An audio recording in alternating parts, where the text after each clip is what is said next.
Bien-aimés, il est très important que nous prions pour nos dirigeants d'église. Nous avons le devoir de prier pour nos dirigeants spirituels. En ce qui concerne nos pasteurs, nous devons vraiment intercéder pour eux afin qu'ils tiennent bon dans le ministère.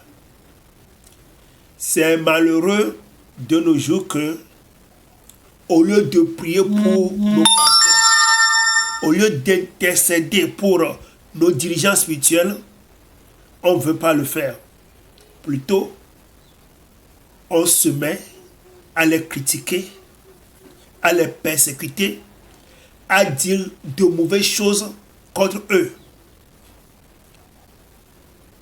Et de cette manière, beaucoup de fidèles dans les églises se sont laissés dans les mains du diable.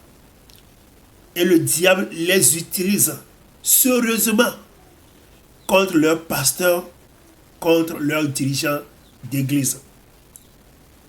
Satan poussait beaucoup de fidèles pour se rebeller contre leurs pasteurs. Satan les poussait pour critiquer leur pasteur. Pourquoi? Parce que on disait que le pasteur a commis telle erreur. Il a commis des erreurs dans cet enseignement. C'est pourquoi il est critiqué. Son nom est vilipendé dans les réseaux sociaux à cause de l'erreur que ton pasteur a commis dans son enseignement. C'est pourquoi on veut profiter pour détruire son nom. Et c'est malheureux. Mais qu'est-ce que la Bible nous dit par rapport à ça?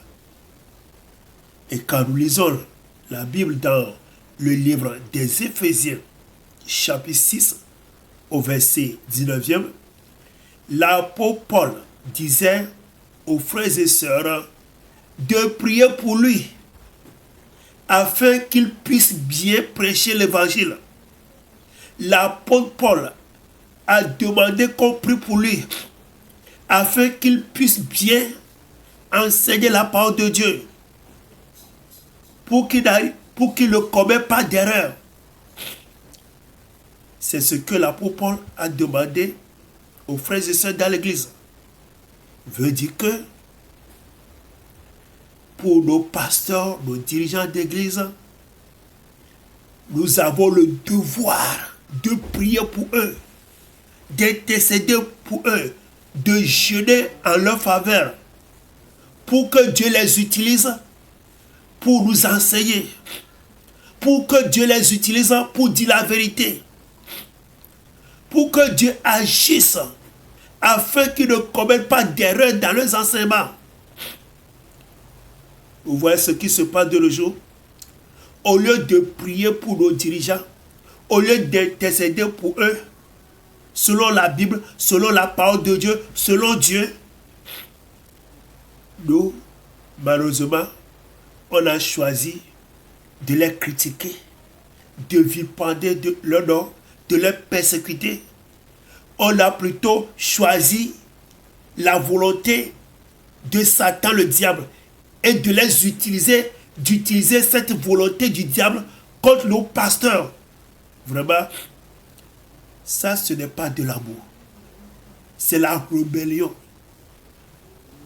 Et chaque fois que tu te mets à critiquer ton pasteur, à vilipender son nom, à se rebeller contre lui, là tu fais alors la volonté du diable, parce que Dieu n'a jamais demandé ça dans la Bible. Ce que tu dois faire pour ton pasteur, si vraiment c'est Dieu qui l'a appelé, s'il n'est pas un faux prophète, si ton pasteur travaille réellement pour Dieu, là ce que Dieu te demande, c'est de prier pour lui. On ne t'a jamais dit de le critiquer. Non, non. c'est ce que nous devons faire. Et pour finir, j'aimerais dire à quelqu'un que nous devons apprendre à faire la différence entre quelqu'un que Dieu a appelé pour son œuvre et un faux prophète.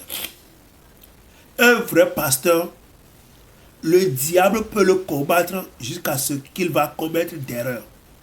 Mais si on prie pour lui, il va revenir à la normale, il va revenir à Dieu dans ses enseignements. Mais celui qui est le faux prophète, lui que le diable a envoyé, on va prier pour lui que lui, il reçoit Jésus dans son cœur, il se repente de ses péchés. Vous avez des questions à poser par rapport à cet enseignement, il faut m'appeler sur mon numéro WhatsApp, plus 228 91 95 23 05.